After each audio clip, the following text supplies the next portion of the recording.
Bir musulmon shunday yozdi: Qur'on muqaddas yozuvdan olingan.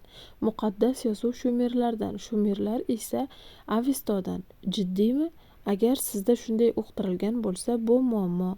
Keling, faktlar asosida ko'rib chiqaylik. Birinchidan, muqaddas yozuv na shumerlardan, na Avistodan olingan.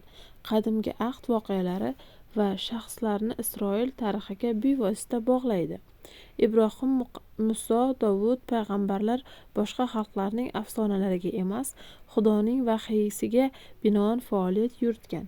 Ibrohim, Nuh, Muso Xudo rejasiga noyob shaxslar. Ikkinchidan, Qur'on muqaddas yozuvdagi ko'plab payg'ambarlarni tan oladi.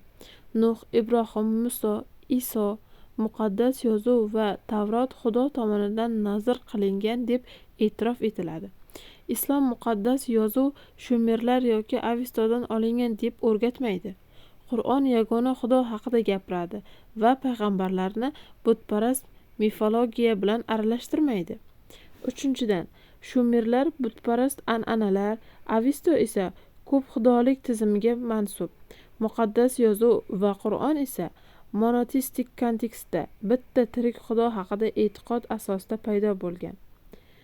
Butparast mifologiyani muqaddas yozuvning manbai sifatida ko'rsatib bo'lmaydi. Haqiqat mif. Faktni tekshiring. Obuna bo'ling, izoh qoldiring, layk bosing va ulashing. Haqiqat yoyilsin.